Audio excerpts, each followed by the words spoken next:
Hello viewers, আসসালামু আলাইকুম। কেমন আছেন সবাই? আশা করি ভালো আছেন।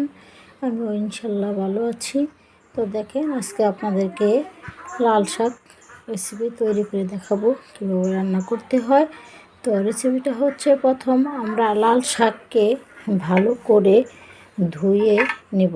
অল্প অল্প করে ধুবো, এবং লাল শাকটা কিন্তু অল্প অল্প করে না ধুলে, লাল শাক বলে কোনো কথা না, সব শাকই আমরা অল্প করে ধুবো। যদি অল্প করে না ধুই তাহলে কিন্তু শাকের ভালো কিন্তু ছোটে না, এই জন্য অল্প করে ধুতে হবে।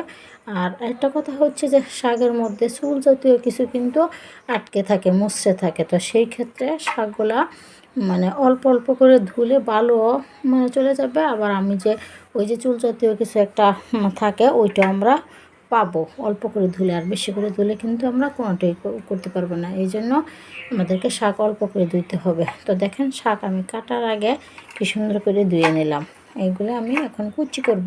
কাটার আগে কিন্তু ধুয়ে নিলাম। আর সাথে কী করলাম, ওই যে পেঁয়াজ পাতা, আমি সাথে কিন্তু ওই যে পেঁয়াজ পাতাগুলো করলাম। পেঁয়াজ পাতাগুলো আমি এই শাকের মধ্যে দিব কুচি করে।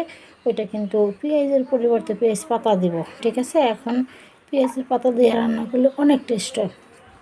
তো এখন আমি পেঁয়াজের পাতা দিয়ে রান্না করব। তখন এগুলো আমি কুচি করব। দেখেন বন্ধুগণ, এখন কিন্তু আমি ওই শাকটা কিন্তু একেবারে কাটার আগে ভালো করে ওয়াশ করছি। এখন কিন্তু আমি দেখেন শাকটাকে কুচি করেছি। ওই যে এখানে কিন্তু এই যে লাল শাক কুচি করেছি, আর সাথে ওই যে পেঁয়াজ পাতাগুলো দেখালাম, ওই পেঁয়াজ পাতাগুলো কুচি করেছি।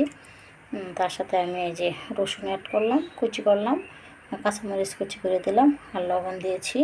আর পেঁয়াজের প্রয়োজন হয় না, পেঁয়াজের পরিবর্তে আমি পেঁয়াজ পাতা দিয়েছি। তো এখন আমি এটাকে তেলে পরিবেশন করে কীভাবে রান্না করতে হয় সেটা আপনাদেরকে দেখাবো। তো দেখেন, তেলের পরিমাণটা খুব একটা বেশি দিই নেই, কারণ বেশি তেল খাওয়া যায় না। তেলের পরিমাণটা অল্প দিয়েছি। এখন আমি এই রসুন কুচিগুলো ওই তেলে দিয়ে দেবো। দেখেন, আমি রসুন কুচিগুলো কিন্তু তেলে দিয়ে দিলাম। এটাকে ভালো করে বাদামি কালার করতে হবে। সবসময় মনে রাখবেন যে আমি পেঁয়াজটা কিন্তু যখন আমি বাদাম এই সবগুলোকে ছোটো সুন্দর দিয়ে দিলাম। এখন পেঁয়াজটাকে আমি রসুনটাকে আমি বাদামি কালার করে তারপরে কিন্তু আমি শাকটা দেবো। আর এখানে আমি এখন অল্প পরিমাণে লবণ দিয়ে দিই। শাক যেহেতু পাতা, সেহেতু অল্প পরিমাণে লবণ দিতে হবে, বেশি লবণ দেওয়া যাবে না। তখন আমি লবণটা দিয়ে দিলাম। দেখেন, আমার রসুন কুচি কিন্তু বাদামি কালার হয়ে গেছে। এখন আমি লবণের পরিমাণটুকু প্রথমে পরেরটুকু দিয়ে দিই, দিয়ে এখন উল্টিয়ে দিই, কারণ প্রথম উপরে যে লবণটুকু দিই, এই লবণের পরিমাণটুকু সহ শাক দিয়ে রসুনটাকে উল্টিয়ে করার যে তেলটা আপনারা দেন, তেলটাকে বাদামি করলে হয়, সেটা উল্টিয়ে দিলে হয়তো বাকি শাকগুলো দিবেন, কারণ আসলে মশলাগুলো পুড়ে যাবে। এখন আমি বাকি শাকগুলো দিয়ে দিব। দেখুন বন্ধুগণ, এখন আমি যে বাকি সবগুলো দিয়ে দিলাম, তেজপাতা অ্যাড করলাম। এখন দেখে দিব। দেখেন বন্ধুগণ, আমার শাকটা প্রায় হয়ে গেছে। এখন কিন্তু এটা আমি ডাকবো না, কারণ শাকটা নরম হয়ে গেছে। এখন এটাকে আমি শুধু নেড়ে টেড়ে উল্টিয়ে দিব, কারণ শাক কিন্তু কম সিদ্ধই খাওয়া যায়, বেশি সিদ্ধ করা লাগে না। আর বেশি সিদ্ধ করলে শাকের কালারও পরিবর্তন হয়ে যায়, শাকের টেস্টও নষ্ট হয়ে যায়। এই জন্য আমরা শাক অল্প সিদ্ধতে খাবো। সবসময় মনে রাখবেন, কিন্তু শাক আমরা অল্প সিদ্ধতে খাবো। আর শাক যত টুকরো করে বড়ো করে টুকরো করা যায়, ততই ভালো গুণগত মান থাকে, পুষ্টিটা থাকে।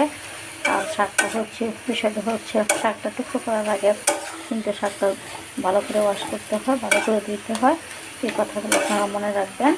এবং আমি যেভাবে রেসিপিটা তৈরি করে দেখালাম, ঠিক সেভাবে তৈরি করবেন। শাকটা আমার প্রায় হয়ে গেছে, আর একটু হবে। এখন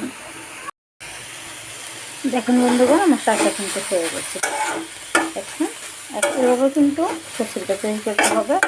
শাকটা কিন্তু সবসময় যখন প্রথম বেশি থাকে, তখন আমরা ডেকে জালটা একটু কমিয়ে দিব।